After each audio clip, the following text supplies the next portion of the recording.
So you guys are now in Bexley. Bexley is a larger town than Mirestone was. The commerce there is a little more on the higher economic bracket. There are still farms in the area, but more or less their commerce is trade. So they have a nice section of town for that. Ooh. There are like bankers, money houses, that kind of thing. There's a fountain in the center of town. People are selling bread. People are selling cloth. There's fish. I take the remaining apples and I just shout out, "Best apples in the land, right here, from our dear friend Everett of the town. Happy Time Farm. From Happy Time Farm. If you would like to have the shiniest and the reddest and the greatest apples of them all, come on by. They're free."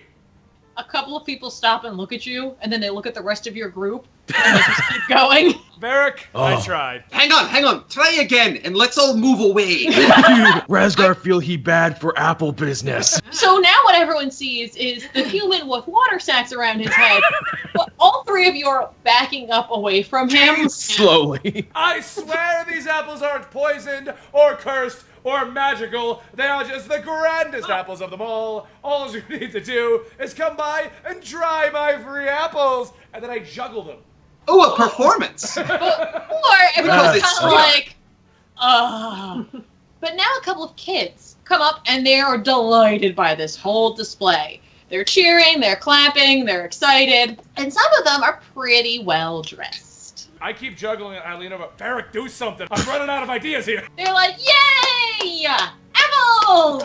Okay, Razgar is also enjoying this, but he's trying not to show that he's enjoying this a lot. He's trying really hard not to clap along with the kids. I get starting a little more unique with it, twirling the apples up my arms, being all, mischievous with them. And I start asking, where are you from, young ones? We're from Bexley and I want an apple. Where can I get an apple? I want an apple. If you want an apple, all you need to do is to eat this apple and then allow me to show the rest of the apples to your parents. My parents are busy right now. They're working. But I want an apple!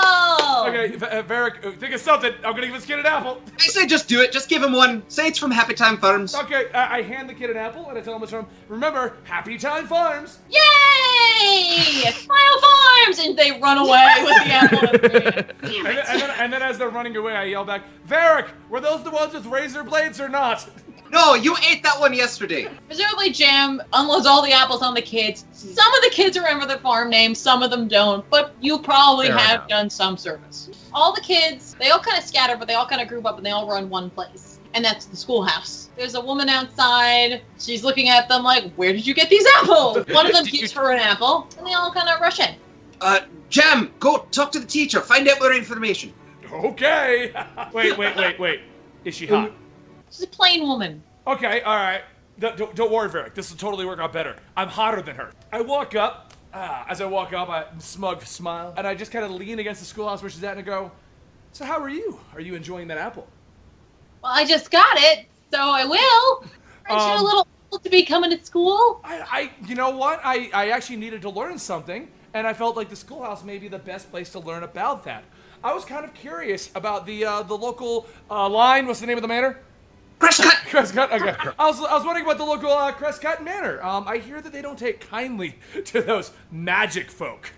I mean, come on. She kind of looks around to try to figure out who he was asking for a line from. She takes note of the water skins on your head. She's really taking it all in right now. She's like, "Oh, Crestcut Manor. Yeah, no, I mean, there people work there who are magic, but that's pretty much it. If you are one of the magic folk, then you're lucky if you can get a job there." Why would it be? Are they prejudiced against them? Because I hate those magic folk. I mean, I'm looking for a good place that I can go work to get away from the magic folk. Everywhere I turn, they're turning people into sheep and frogs and cursing princesses to sleep forever. It's ridiculous. And I was starting to hear rumors and rumblings that this place would be a wonderful place to go work to get away from all of that.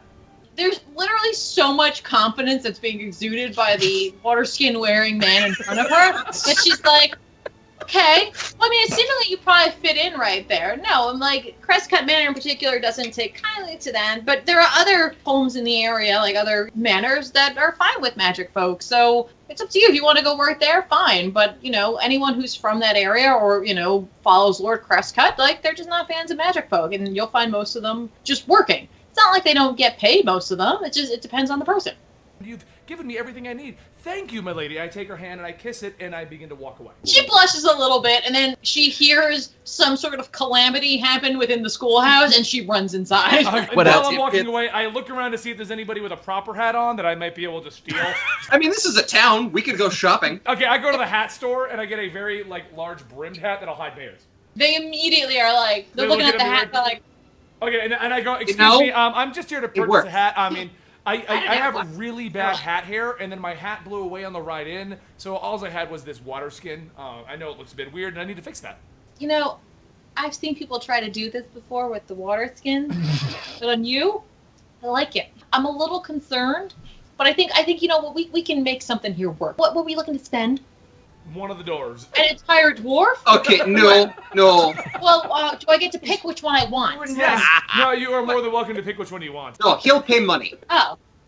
That's good too. Money works. We could have worked out a deal with the dwarf. I raised such a big fist at you. It wouldn't have been you, Verik. It wouldn't have been you. Don't worry. You can't sell her either. Yeah. We're friends. I pull out a friendship rock. We click little rocks. The haberdasher is entirely confused at this point, and they're just kind of like, so are you gonna buy a hat? Or... Yeah, okay, so, I don't... What's the cheapest hat you have to sell? The cheapest hat? That'll go on that. She looks in, there's a bin, a couple of things that come out. It looks like a beanie, essentially. It's covered in dust, and a little spider crawls out of it when they shake it out. He's perfect for you, Jam takes it, and then with a smirk is like, I can make this work. And I put it on over the water skin. You know what, you... Just take it. Just leave. Alright, as we go outside and we get a little away, I do swap them out. Wow, Jam get information from lady and free hat. Jam is kind of amazing. I know, Razgar. Thank you so much. At this point, the afternoon is quickly slipping away from you guys. Oh, we should probably get to Crestcut. We're supposed to be there by 1. Okay, so we hurry on over there. I put my shirt back on, take it off of Razgar. Is that butter? Did you slather yourself in butter? Actually, I do that quite often. I assume you find out where Crestcut Manor is, and you head out of town.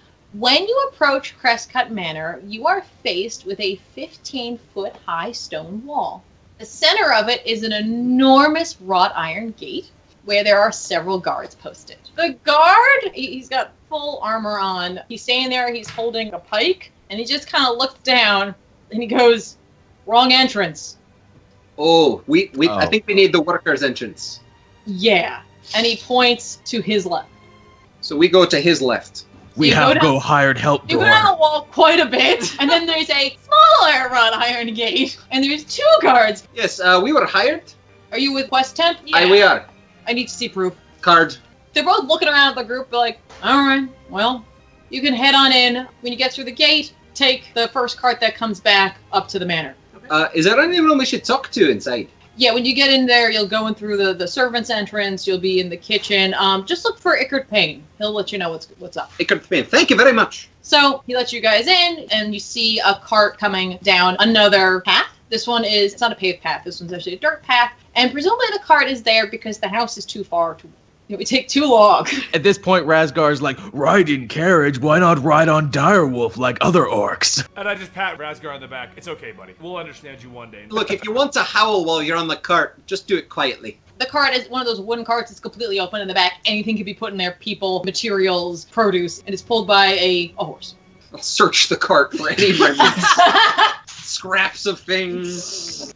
You guys are too suspicious, should trust people more like Razgar. You see, there's some hay, and there's some evidence that recently some produce has been brought up in the cart. Like lettuce leaves, stuff like that. I Like, check if there are apples. There are no apples. I pull out one apple that I kept with me, and I put it in the cart. With a note, nice. Happy Fun Time Farm. Happy time. Oh, my bad. Happy Time Farm. Presumably you all pile in, and the old man gets the horse going, and you guys head on up to the house. Ooh. You, as you're going along, like, it's even for the servants' entrance, it's well kept. Every 10 feet or so, there is a tree that looks exactly like the other tree just before it. And when you pull around, you really can't see too much of the front of the house, but you do spot a very large, what we would consider a driveway. It's huge, it's round, in the center there's a big fountain. Ooh. The house itself, from what you can see, the outside facade is made out of a white or cream-colored stone. It's clean, it's immaculate. As you're riding up, you do see people at the actual main entrance, far off in the distance, like trimming trees and like getting everything ready and like putting lanterns out. What you also see, though, is most of the people who are employed there, from what you've seen so far, it's a lot of like gnomes, half-elves, that kind of thing. Right. And you see some of the people lighting the lanterns with magic. At this point, you actually enter the manor. You enter in via the service entrance by the kitchen. When you enter the kitchen, you see there's a guard there at the door, and that's the main kitchen. It is a buzz with activity. There's a fire in the center that's going. There's a fire over to the side that's going. People are at all sorts of chopping blocks. They're cutting things. They're doing things. People are yelling. People are bringing things in. There's people everywhere. I reach over and grab a piece of food and start eating it. Upon doing that, a small female halfling runs over and slaps your hand with a wooden spoon. Razgar goes, ha ha. I didn't say you could take that. I do apologize, young lady. Don't give me any of that. I know. What do you know? I'm not young. What do you classify as young? I'm quite old. She's an elderly woman. She has gray hair. She has blue eyes. And she actually has a few unusual tattoos. Razgar know a lot about tattoos from bounty hunting. Razgar recognizes those tattoos as being part of an elite culinary crowd. Razgar have to hunt elite culinary once. Know what they look like. She good. She real good. She's tiny, so she's looking up at pretty much everybody. Yeah. She's like, you the extra security? We are. Oh, hey, yeah, we're looking Yes. for Sacred Pig. Yeah, go find him. He's over there. You can't miss him. He's the creepiest looking guy you'll find.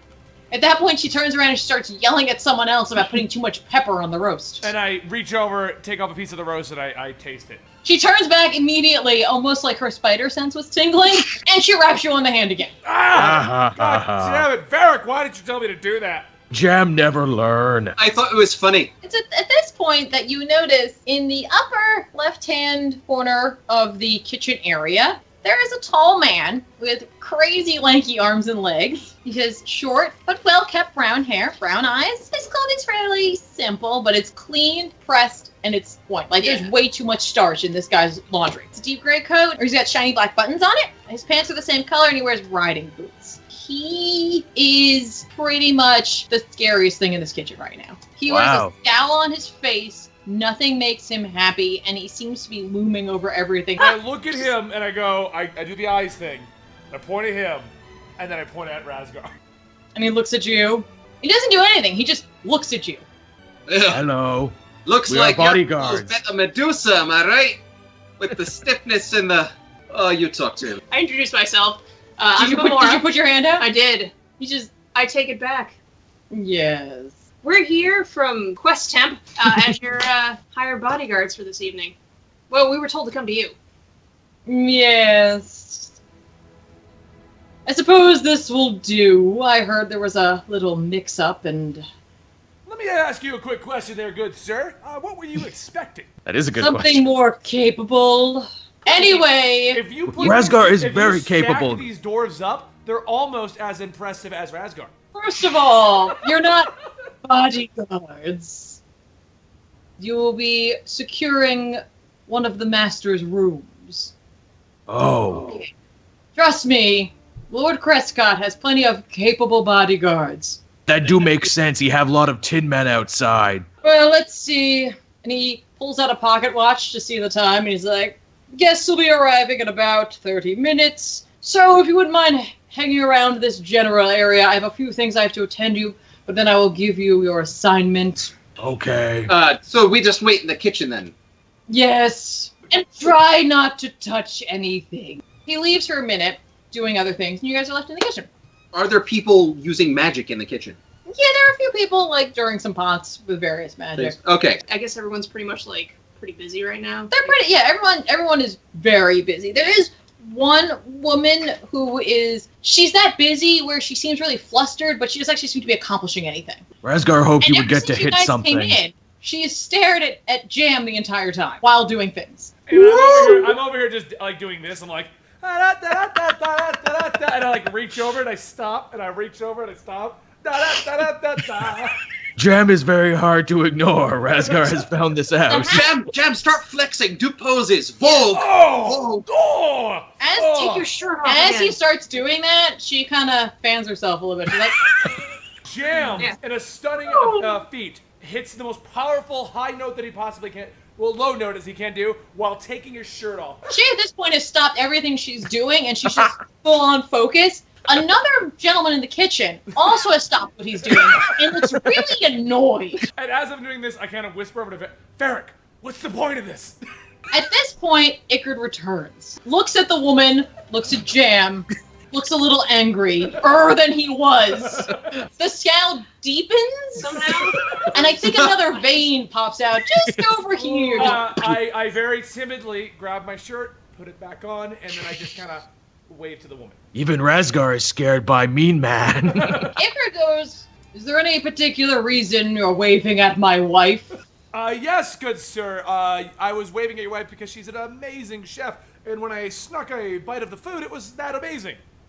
He goes, do you presume to think that Rosa Boffin is my wife? She's the head of the kitchen. My wife is the woman who was staring at you very inappropriately. Well, my friend, I mean, I'm not the one who was doing the staring. I was just the one taking my shirt off. I was actually flexing at the gentleman that I was annoying. The guy who you're referring to is not there anymore. He left. Sigurd looks around the kitchen like, who?